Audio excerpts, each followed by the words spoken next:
All right, we're going to go ahead and get started in here. We're going to start with a little bit of geography. I don't know about you, but whenever you're reading through the Bible and they mention names of places and that kind of stuff,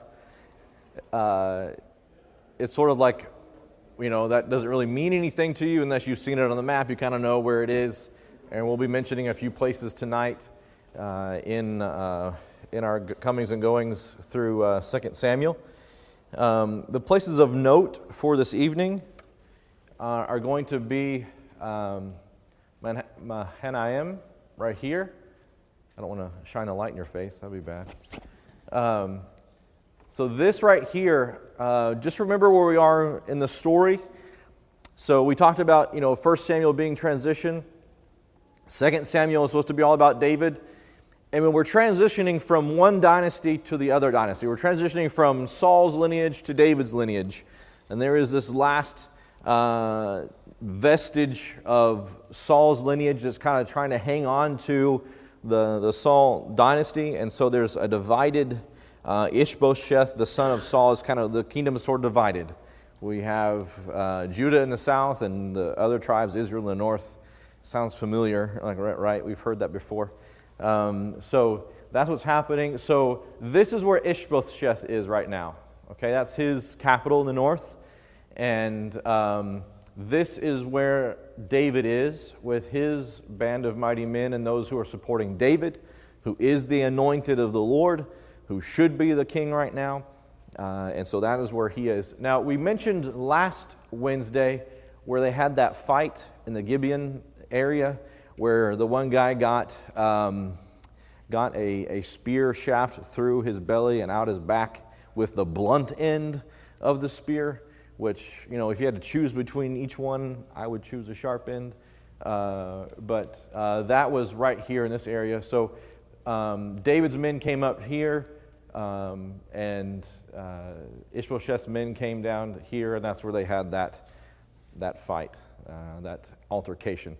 Now we're going to mention another situation, a certain desert area tonight that is north of the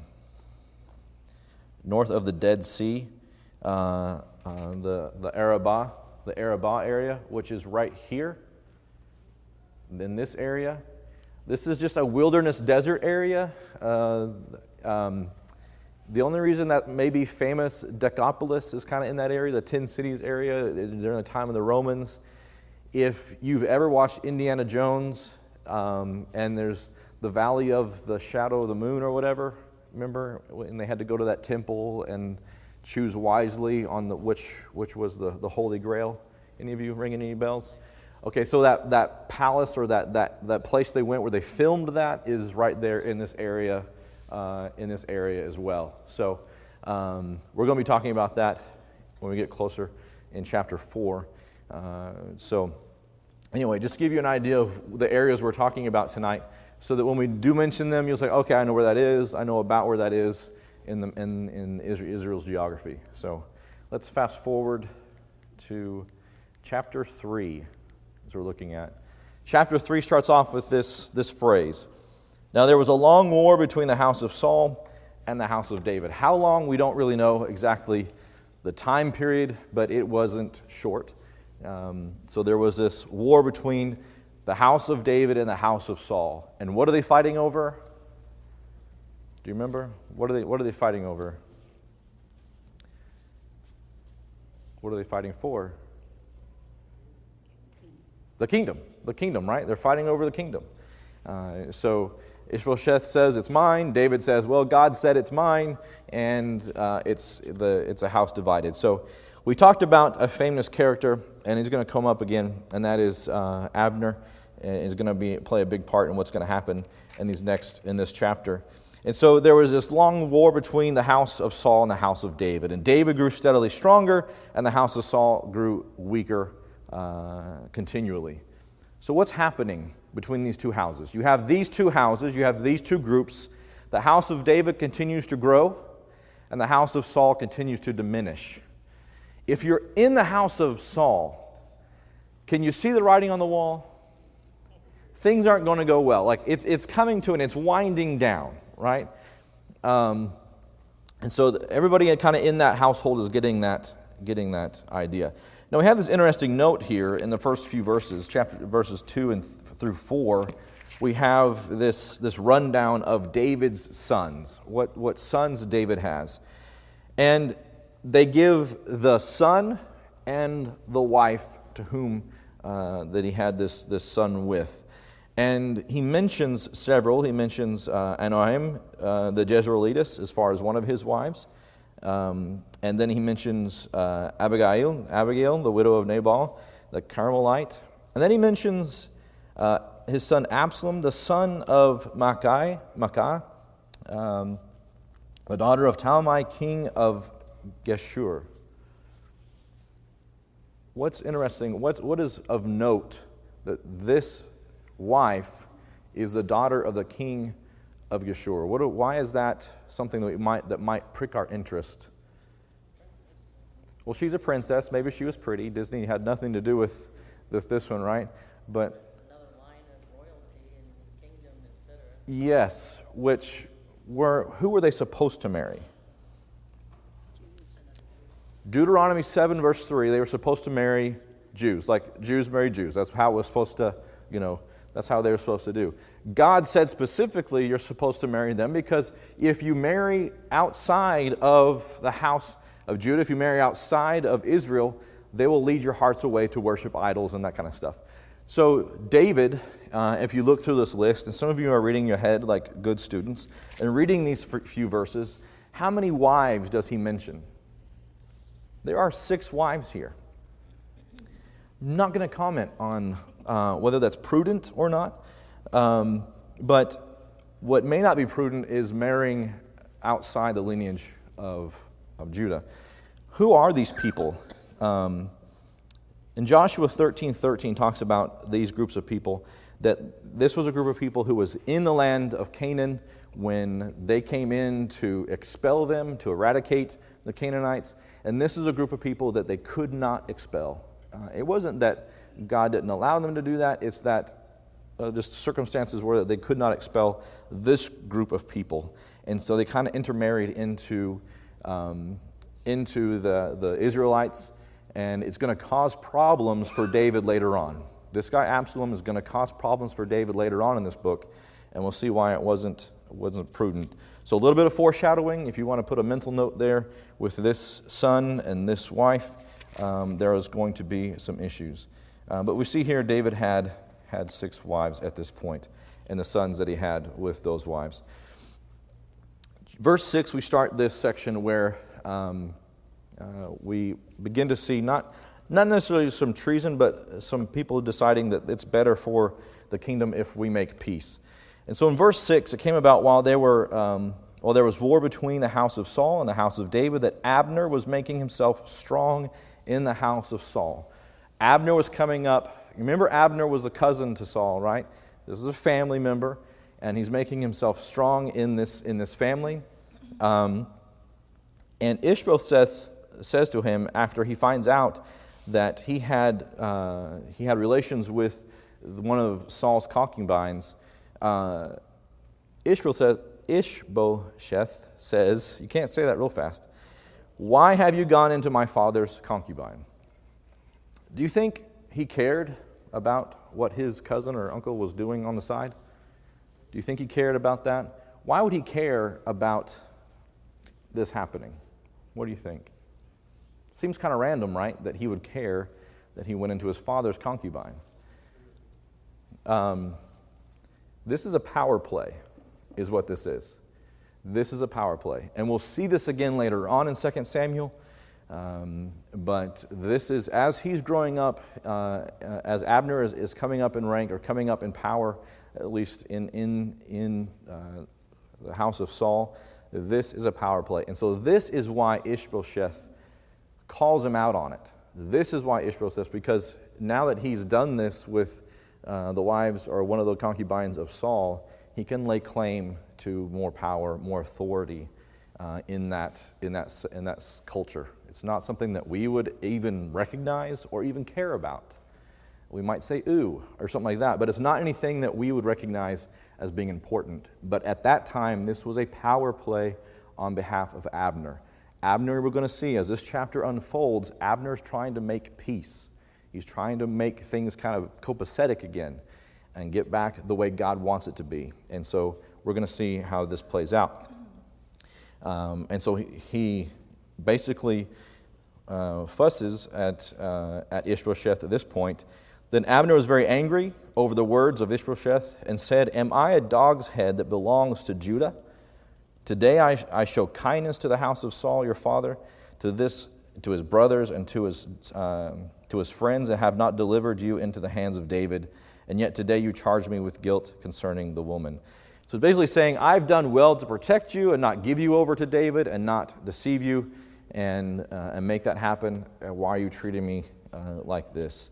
And so he makes this comment in verse 9, "May God do so to Abner, to himself, and more also if I don't accomplish this for him, to transfer the kingdom from the house of Saul, to establish the throne of David over Israel, over Judah, from Dan even to Beersheba." And so he makes this comment to Ishbosheth. We need to do this thing. We need to transfer the kingdom from Saul, from you, Ishbosheth, over to David. This is what God has ordained. This is what God wants. This is what's going to bring peace to Israel. Now he says from Dan to Beersheba. Do you remember what that means whenever you mention Dan to Beersheba? North to south. North to south, right? What do we say here in the States? From New York to LA, from sea to shining sea, right? We sing a song about that. So that's that kind of geographical comment, right? We're talking about all of what God has blessed Israel with, all of Canaan. That's where David should be ruling. And that's what Abner is saying to Ishbosheth. And basically, verse 11 says Ishbosheth could not respond. He had no response. He was verklempt. He had no response. So Abner sent messengers to David in verse 12, saying, Whose is the land? Basically, it's yours. Make your covenant with me, and behold, my hand shall be with you, and bring all of Israel over to you. So Abner's making this peace. What do we see Abner trying to do? We're trying to get Israel back to play together again, to play nice with each other, and be one kingdom like they're supposed to. And so he reaches out to David to do that. Listen to what David said.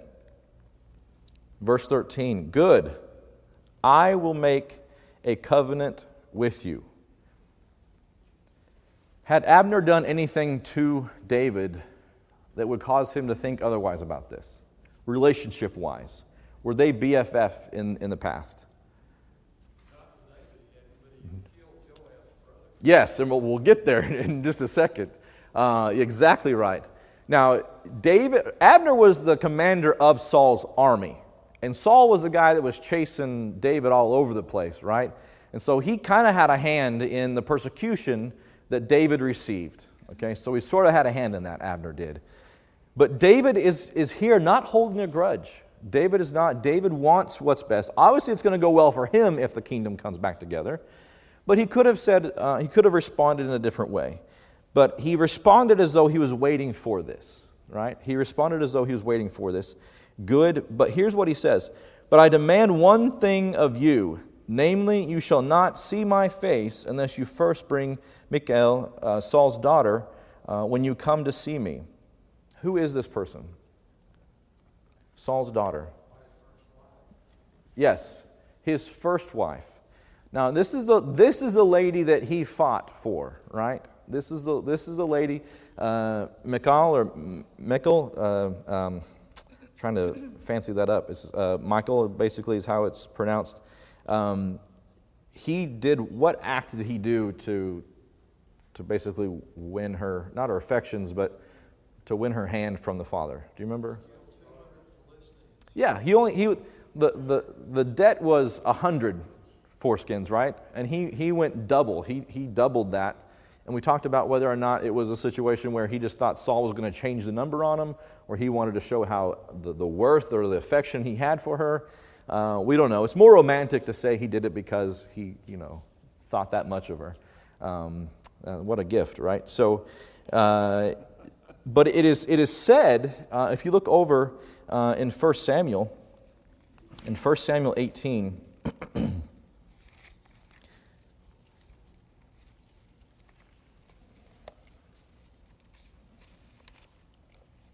let's get back. Let's go back. 1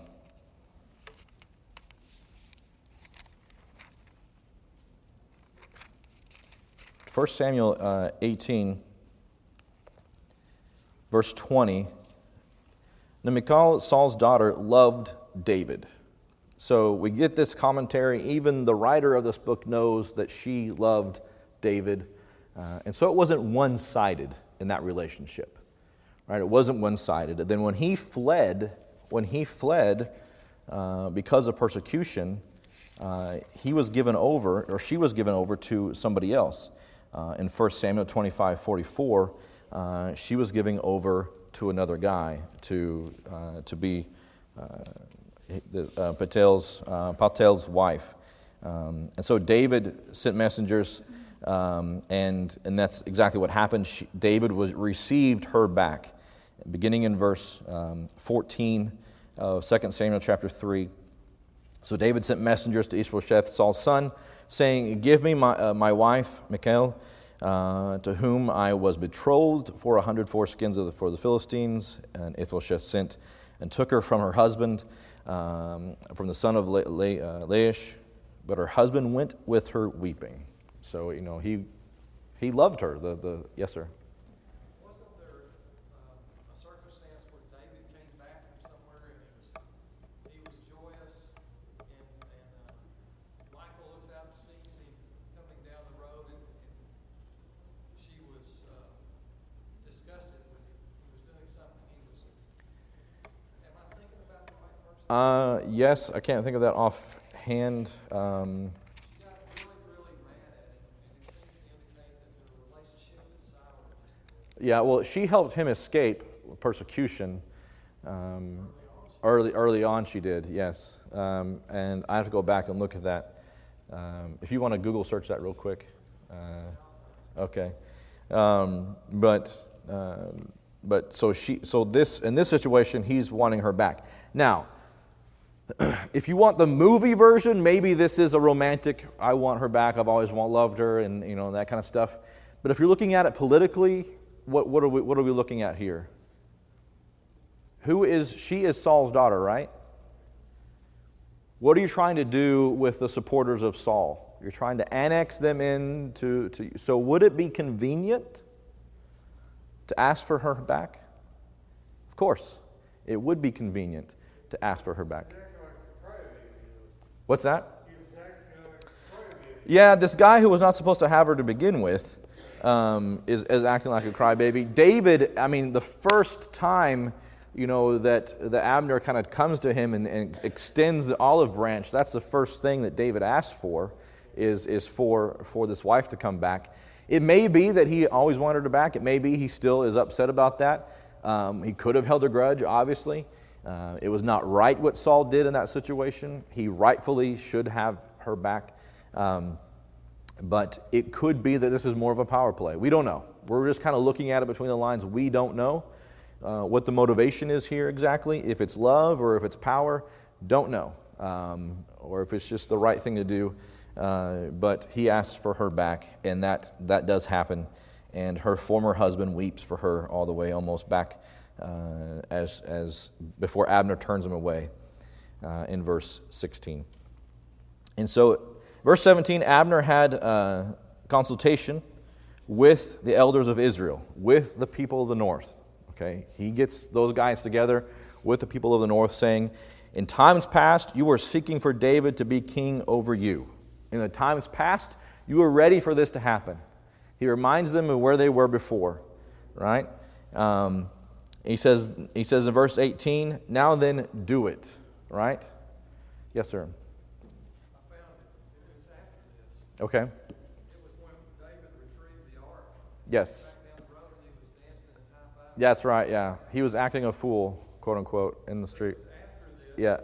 So he got her back, and apparently she didn't like it. Well, no commentary there. We'll comment on that later. But yeah, so the situation in this case, as Abner's making this plea to the people and of the north, saying we need to do this.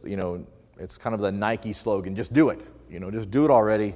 Get back together make David the king. You were ready to do this before. And he says, for the Lord has spoken of David, saying, by the hand of my servant David, I will save my people Israel from the hand of the Philistines and from the hand of all their enemies. And so he's making this plea, Abner's making this plea to the men of the north, saying, you already had the heart, you already wanted for him to be your king, and it's going to be a good thing that he's your king, because why? Because God's going to use this guy to get those Philistines out of our lives and anybody else who's our enemy.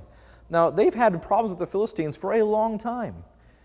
It's just, they've been there, they've been a thorn in their side for a long time. It would be good for them to be done with that issue. And so he's reminding them that God said David's the guy that's going to make that happen. David's the guy that's going to make the Philistines really no longer be an issue for us. And so in verse 19, Abner also spoke in the hearing of Benjamin, and in addition, Abner went to speak in the hearing of David in Hebron. Now, remember, Saul's family is from what tribe? Benjamin. So he's talking to Saul's family here. He's saying these things to Saul's family. We need to do this. We need to do this. We need to do this. And so he also goes to Hebron, as we mentioned earlier, where David is, and he says the same thing there. And it seemed good to Israel and to the whole house of Benjamin. At this time, the house of Benjamin is divided. Look over in 1 Chronicles. 1 Chronicles chapter 12. 1 Chronicles gives us some more pieces to this puzzle, as it also chronicles a history of this time.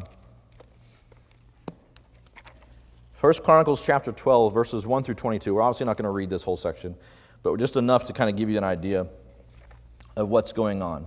Now, do you remember the city of Ziklag? Remember Ziklag? We're going to rewind a little bit and go back to 1 Samuel. Ziklag was the city that David received when he was with the Philistines in the Philistine area. That was his city. That was the one that got raided. That was the one where they had to go get everybody back.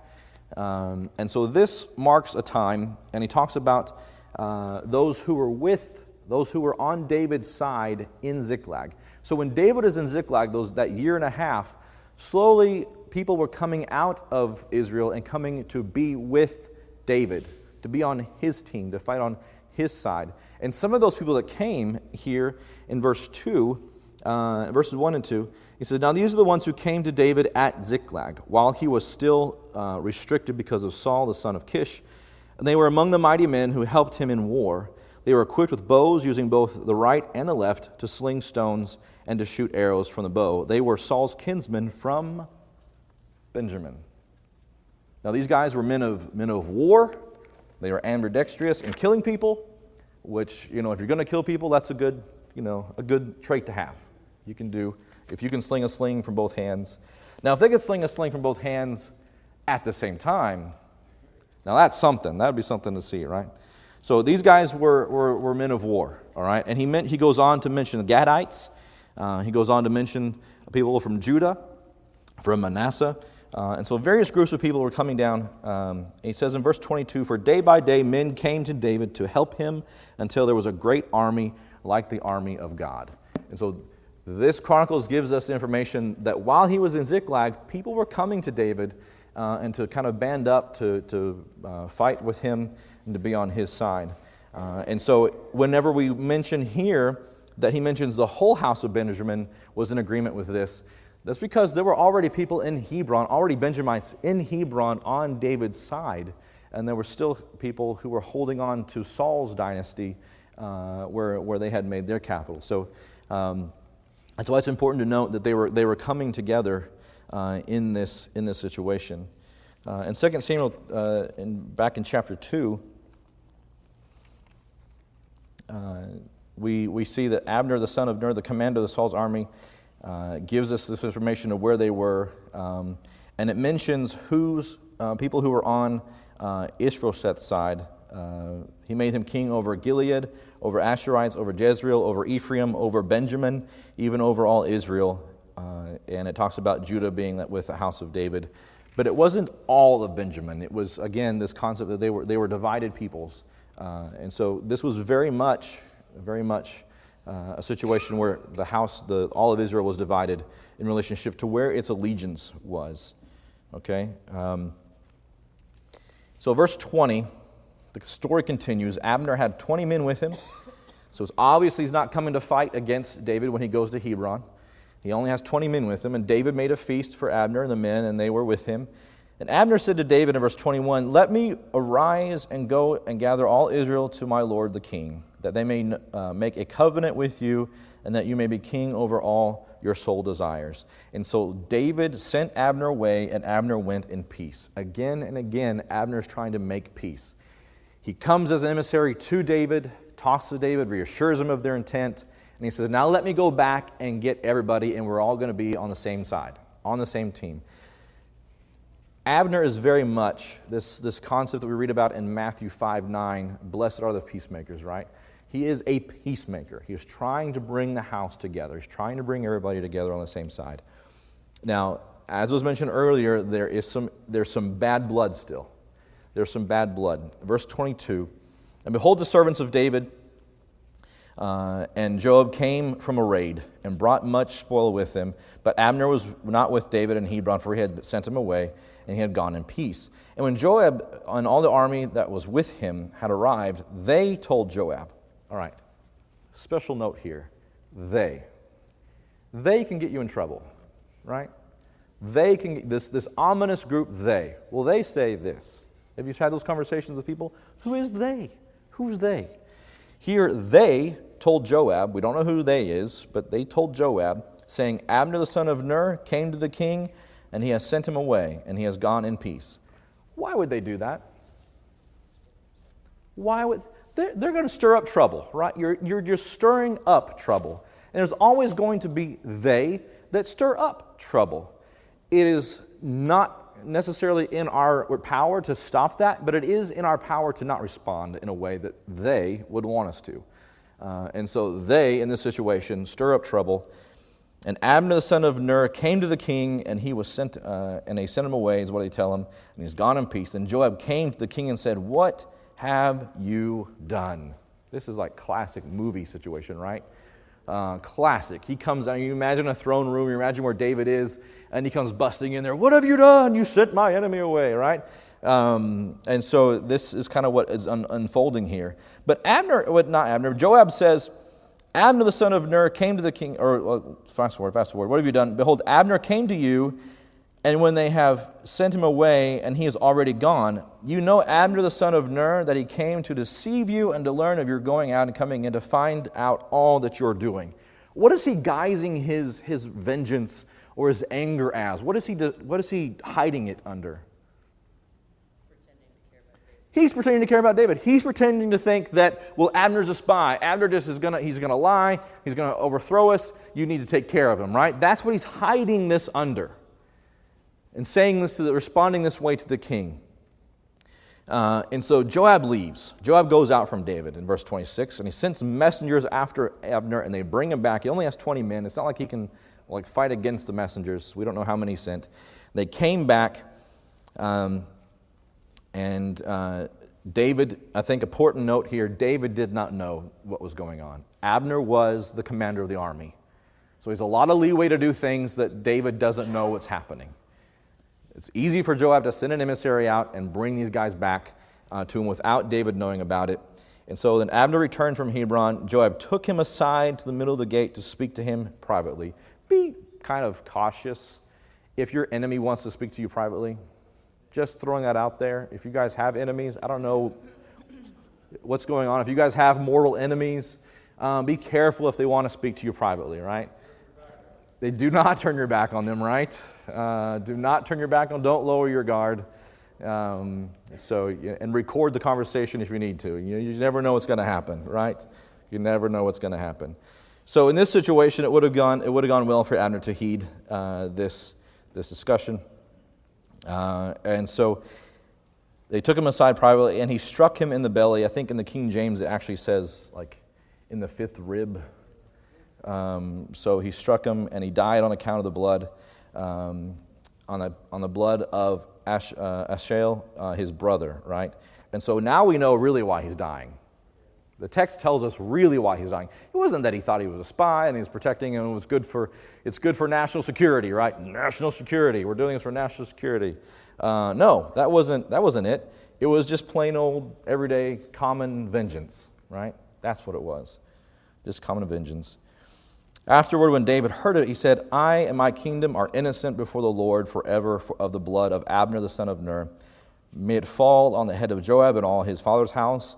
May there not fail from the house of Joab one who has a discharge, or who is a leper, or who takes hold of a staff, or who falls by the sword, or who lacks bread. So what is David saying here? He did it without any consent of me. Did it without any consent of me, and then he gives this like curse upon the family of Joab, right? So here's a curse of you're going to be Levitically unclean.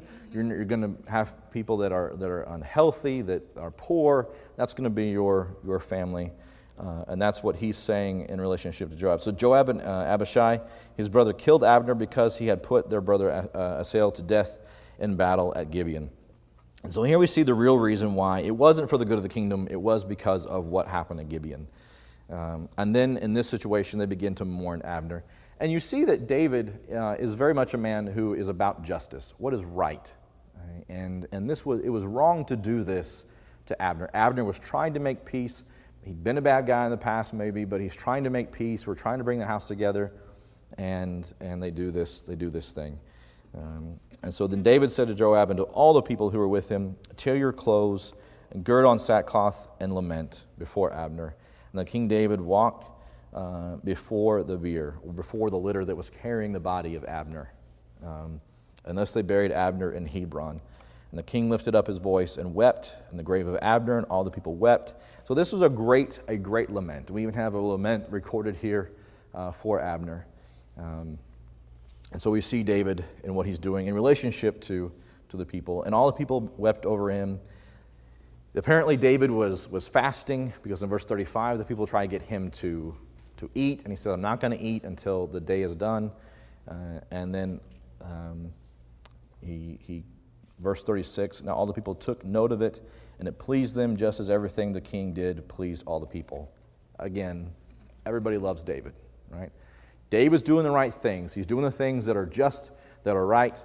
And in this situation, he's proving that, one, he had nothing to do with this conspiracy, and that, two, that he cared really about what Abner was going on. And the people like his sincerity. And all of Israel understood that day that it had not been the will of the king that Abner died.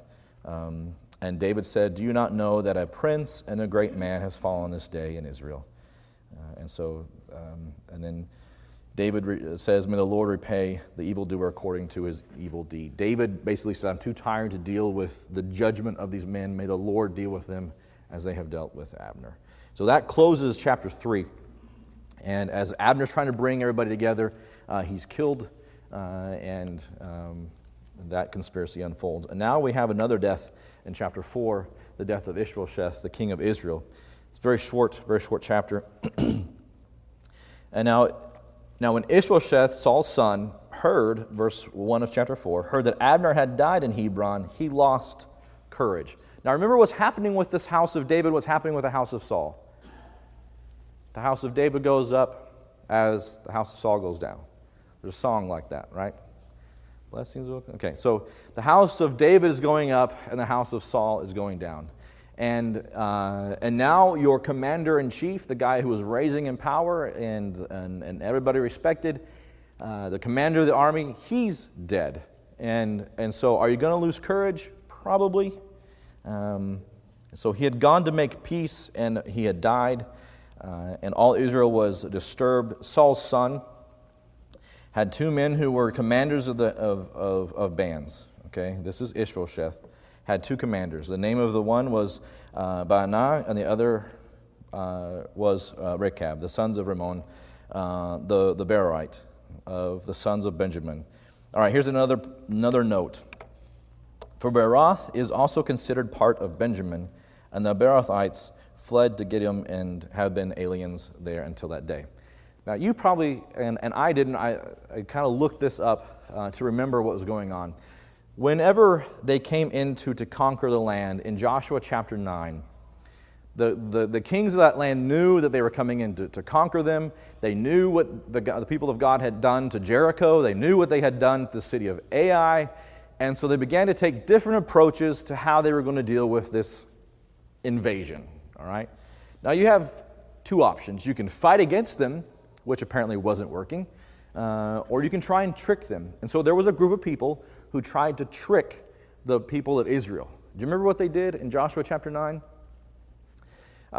So they were coming in, and they decided, well, let's all dress in really old clothes. Let's have really old wineskin. Let's have dried out moldy bread. Let's look like we've been traveling and that we too have come to this land. We're not from here. We don't have any fight. We have no dog in this hunt, is basically what they're trying to say. We have no part in what's going on here. We just kind of wandered in. We're at the wrong place at the wrong time, is basically what they say to Joshua. And they say, don't kill us. And Joshua makes a covenant with them the text says, without consulting the Lord. They should have consulted the Lord. God would have told them, no, liar, liar, pants on fire. But they made this covenant with them. They say, we'll never kill you. We'll never do those bad things to you. And then 3 days later, they find out that, oh, hey, you guys are from here. Like, you're just like around the block, around the corner. They found their cities. And at that point, it's like, you made the covenant. You can't touch us. Okay, so they made that covenant. But at the end of that chapter, Joshua says they make them to be the people who gather wood, who cut wood, who do all the manual labor and that kind of stuff. And so they kind of, become slaves, basically. And they settle in the area that Benjamites had, and over time, obviously, they kind of just mold into one group of people, and that's where these groups of people come from. And so these two guys basically are not Israelites. They are just, some Johnny-come-latelys on this scene, and they're descendants, rather. And so that gives you the background of who these two individuals are. Why they decide to give us that background is probably because about what they're about to do, but they give us that background about who these people are. Verse 4 of chapter 4 gives us another section of foreshadowing. We have another son is named. Now Jonathan, Saul's son, had a son crippled in his feet. He was 5 years old when the report of Saul and Jonathan came from Jezreel, and his nurse took him up and fled. And it happened that in their hurry to flee, he fell and became lame, and his name was Mephibosheth. Mephibosheth, y'all try and read these in front of people. It's hard. Okay, so Mephibosheth is a foreshadowing. Remember that name? We're gonna talk about that guy later on in 2 Samuel. But he had a nanny, basically, that was trying to leave so fast that she fell and broke his feet and he couldn't walk. That's, bad news bears for him. But in this situation, we're given this little bit of information about him. We don't even know why contextually why this is here, but we're given this information. We're introduced to this character, and the story moves on. So the sons of Rimmon, this guy, the Berites, again they're named in verse 5. They depart and come to the house of Ishbosheth in the heat of the day while he was taking a midday rest. So the siesta, midday rest. It's biblical. We should do it, right? Okay. So here he is resting, and they come in as though they were getting grain or they're getting bread. And they come in, and we get like two versions here. We get the Cliff Notes version, and then we get the detailed version about what happened. Verse 6 says, they came in the middle of the house as if they were getting wheat, and they struck him in the belly, and Rechab and Banana and his brother, his brother escaped, and they left. Banana. So they left, right? That's the Cliff Notes version. And then you slow it down in verse 7, it tells us what they did. They came into the house as he was laying on his bed. They struck him, and they killed him, and they beheaded him, and they took his head, and they traveled away by the way of Arabah. This is what we talked about earlier, that desert, not a fun place to be area north of the Dead Sea. They traveled through that to get away, which, if you drew a line from that city to Hebron, it's like as straight a line as you can get, traveling through that area. It would have been more convenient to go around and kind of travel the normal roads, but they went beeline to Hebron, okay, to where David was. And so they go, and then verse 8, they brought the head of Ishbosheth to David at Hebron and said to king, behold, that's what you do when you're about to pronounce yourself, right? Behold, the head of Ishbosheth, the son of Saul, your enemy, who sought your life. Thus the Lord has given my lord, the king, vengeance this day on Saul and his descendants. They don't know, right? They don't know. First of all, they're already kind of coming together, right? The two groups were already starting to come together. And then they go and do this thing.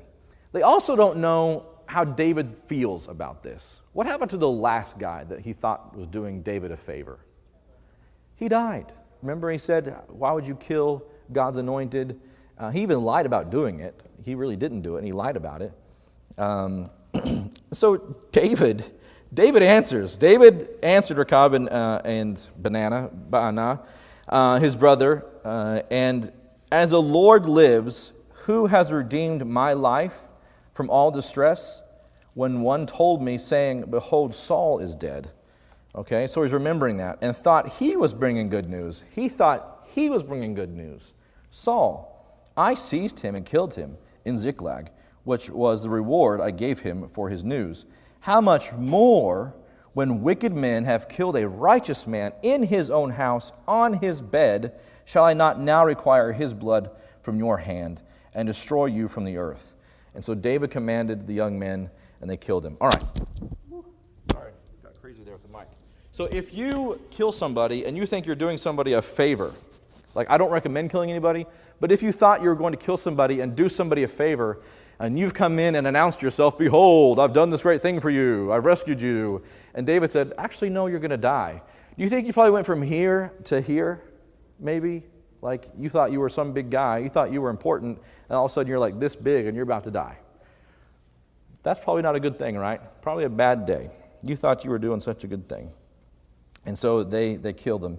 And David commanded the young men, and they killed them, and they cut off their hands and feet and hung them up beside the pool in Hebron. Now, I don't know, okay, how do you read this? Let me just take a vote. How many of you think they hung their bodies up? Any hands? How many of you think they hung their feet and hands up? Some of you are undecided. I'll let you be undecided. We don't know exactly, the text isn't like 100% clear on the them and what was hanging. We can probably surmise it is more likely that it was probably their hands and feet because they were not allowed to hang a body. Levitically, they weren't allowed to hang a body on display for more than a day. So you couldn't do that. So it is possible that they hung just their hands and feet, which if you read Proverbs chapter 6, verses 17 and 18, which you don't have time for, and Psalm 119, verse 101, hands that shed innocent blood, feet that run to wickedness, maybe that is a sign to what we're dealing with here. And they took his head somewhere else, so it wasn't. Well, the head was the head of Ishbosheth. What do you do with a head? I mean, you guys probably have never had to have that problem or deal with that. But they bury the head of Ishbosheth with the body of Abner. So they don't have Ishbosheth's body, right? But they have a relative. And so they bury the head with the relative there in Hebron, which shows that they have respect for Ishbosheth. They have respect for the house of Saul. They didn't just toss it in the garbage or something like that. And so that's how chapter 4 closes. And that dynasty, that lineage closes. The only one that we know left at this point is whom? Who's still left? Mephibosheth, right? The crippled. He will come in later on into the scene. We'll talk about him later in 2 Samuel. Any questions? Comments? Thank you very much for your time.